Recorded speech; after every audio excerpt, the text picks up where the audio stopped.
சகோதர சகோதரிகளே, ஆண்டவரும் உலக இரட்சகருமான இயேசு கிறிஸ்துவின் நாமத்திலே அன்பின் வாழ்த்துக்கள். இந்த நாளிலே மீண்டுமாக இன்றைய முத்து எனும் இந்த சிறிய தியானத்தின் மூலமாக இன்னொரு புதிய ஒரு அத்தியாயத்தோடு உங்களை சந்திப்பதில் நான் மகிழ்ச்சி அடைகிறேன். இந்த தொடர் ஆனது விசுவாசத்தை குறித்து உங்களோடு கூட பேசும்படியாய் நீண்ட நாட்களாக நான் அதிக ஆசையோடு இருந்தேன், காத்திருந்தேன், ஜெபித்தேன், ஆயத்தம் பண்ணினேன். கர்த்தர் ஆயத்தப்படுத்தினார். அநேக காரியங்களை உங்களோடு பேசுவதற்கு ஆண்டவர் வெளிப்பாடுகளையும் கிருபைகளையும் தந்தார். கர்த்தருக்கு மகிமை உண்டாகட்டும்.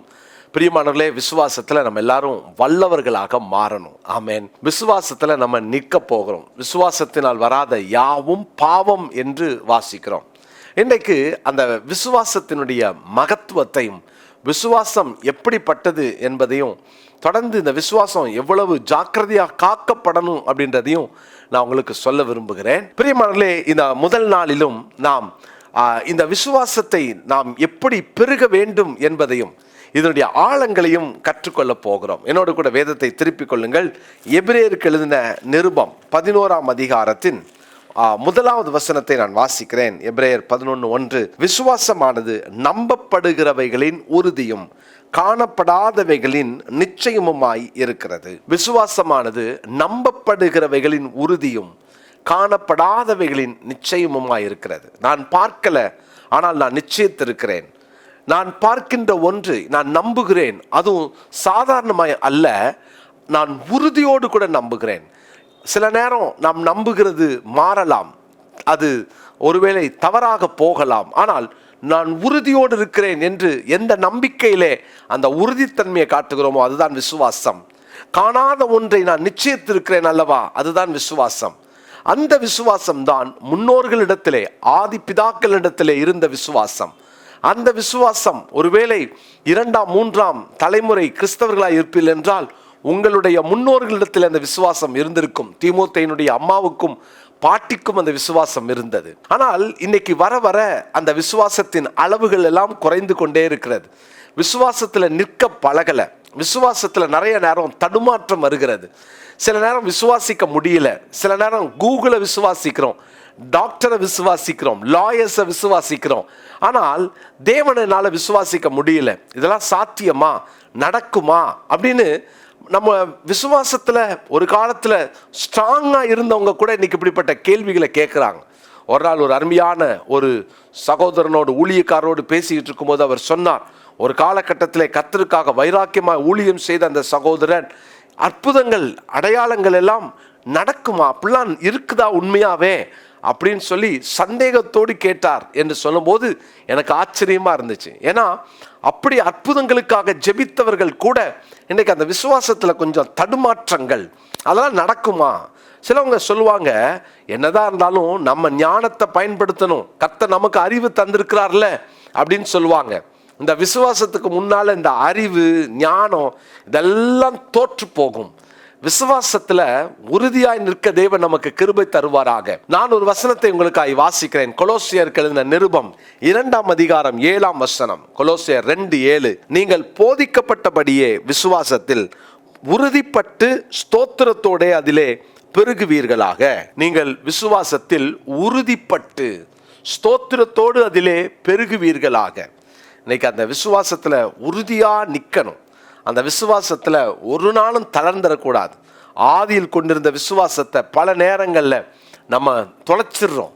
நீங்கள் 1 தெசலோனிக்கேயருக்கு எழுதின நிருபத்தில் பார்த்தீங்கன்னு சொன்னால் இந்த உங்கள் விசுவாசத்தை குறித்து எல்லாரும் சாட்சி சொன்னாங்க, பிரசித்தமாயிற்று என்று 8ஆம் வசனத்தில் அப்போஸ்தலனாகிய பவுல் தெசலோனிக்கேயருக்கு எழுதுவார். அவர் சொல்றத பாருங்க, எப்படி எனில் உங்களிடத்திலிருந்து அந்த கர்த்தருடைய வசனம் மக்கதோனியாவிலும் அகாயாவிலும் தொனித்ததும் அல்லாமல் நாங்கள் அதை குறித்து ஒன்றும் சொல்ல வேண்டியதாக இராதபடிக்கு தேவனை பற்றின உங்கள் விசுவாசம் எங்கும் பிரசித்தமாயிற்று. எல்லா இடமும் உங்க விசுவாசத்தை குறித்து பேசுறாங்க. அந்த மாதிரி அவங்க விசுவாசிகள் அப்படின்னு எல்லாரும் சாட்சி சொன்னாங்க. ஆனால் 3ஆம் அதிகாரம் 10ஆம் வசனத்திலே உங்கள் முகத்தை கண்டு உங்கள் விசுவாசத்தின் குறைவுகளை நிறைவாக்கும் பொருட்டு இரவும் பகலும் மிகவும் வேண்டிக் கொள்ளுகிறோமே என்று சொல்லுகிறார். 1 தெசலோனிக்கேயர் 1ஆம் அதிகாரத்தில் விசுவாசத்தின் பிரசித்தத்தை குறித்து சொன்னவர் 3ஆம் அதிகாரத்தில் விசுவாசத்தின் குறைவை குறித்து சொல்லுகிறார்னா அவங்க விசுவாசத்தை பரிதாபத்தை பார்த்தீங்களா? நல்ல விசுவாசத்தில் வளர்ந்து விசுவாசத்தில் நின்ன நீங்க இன்னைக்கு விசுவாசத்தை இழந்துட்டீங்களா? விசுவாசிங்க. விசுவாசத்தினாலே நீதிமான் பிழைப்பான். விசுவாசிக்கிற உங்களுக்கு கர்த்தர் சகலவற்றையும் செய்ய வல்லவரா இருக்கிறார். விசுவாசிக்கிற நீங்க தேவனுடைய மகிமையை பார்ப்பீங்க. ஆமேன். நீங்க விசுவாசத்தை இழந்துடாதீங்க. உங்க விசுவாசத்துல உறுதியா இருங்க. உங்க விசுவாசத்துல காணப்படுகிற தளர்வுகளை மாற்றுங்க. ஒரு வசனத்தை மாத்திரம் எச்சரிக்கையா நான் சொல்லி நான் ஜெபிக்க விரும்புகிறேன். 1 தீமோத்தேயு 1:19 வசனம். 1 தீமோத்தேயு 1:19. இந்த நல் மனசாட்சியை சிலர் தள்ளிவிட்டு விசுவாசமாகிய கப்பலை சேதப்படுத்தினார்கள். நம்ம ஒரு நாளும் நம்ம விசுவாசமாகிய கப்பலை சேதப்பட இடம் கொடுக்கவே கூடாது. ஒரு நாள் இடம் கொடுக்காதீங்க. விசுவாச கப்பலை யாரும் சேதப்படுத்த இடம் கொடுக்காதீங்க. நீங்களும் சேதப்படுத்திடாதீங்க. விசுவாச கப்பல் அது போய் அக்கறைக்கு செல்லும். அது போக வேண்டும். நிச்சயமாய் கர்த்தர் அதை கொண்டு செல்வார். எனவே சோர்ந்துராம, விசுவாசத்தை இழந்துராம அதில் பெருகுவோம். இந்த நாளுக்குரிய மனப்பாட வசனம் கொலோசியர் 2:7 வசனம். நீங்கள் போதிக்கப்பட்டபடியே விசுவாசத்தில் உறுதிப்பட்டு ஸ்தோத்திரத்தோட அதிலே பெருகுவீர்களாக. ஜெபிக்கலாமா? நல்ல தகப்பனே, விசுவாசத்திலே பெருக உதவி செய்யும். விசுவாசத்திலே நிற்க உதவி செய்யும். விசுவாசத்தை யாரும் கவிழ்த்து போட நாங்கள் இடம் கொடுத்துடக்கூடாது. கவனமாய் நாங்கள் விசுவாசத்திலே உறுதியாய் ஆண்டவரே ஸ்தோத்திரத்தோடு அதில் பெருக எங்களுக்கு அனுக்கிரகம் செய்யும். ஆண்டவரே ஒவ்வொருவருக்குள்ளும் அந்த விசுவாசத்தை ஆண்டவரை உறுதிப்படுத்தி அருளும். உம்முடைய நாமம் மகிமைப்படுவதாக. விசுவாசிக்க முடியலையே என்ற ஆண்டவரே அந்த போராட்டங்கள் எல்லாம் இயேசுவின் நாமத்தில் மாறுவதாக. இன்றிலிருந்து நாங்கள் எங்கள் வாழ்க்கையில் விசுவாசத்தை எப்படி பெருக்கிக் கொள்ள வேண்டும் என்பதை குறித்து தொடர்ந்து தியானிக்க போகிறோம். பேசும். தொடர்ந்து இந்த நாள் முழுவதும் உடைய பிள்ளைகளை காத்து கொள்ளும். இயேசுவின் நாமத்தில் ஜெபிக்கிறோம் பிதாவே. ஆமென்.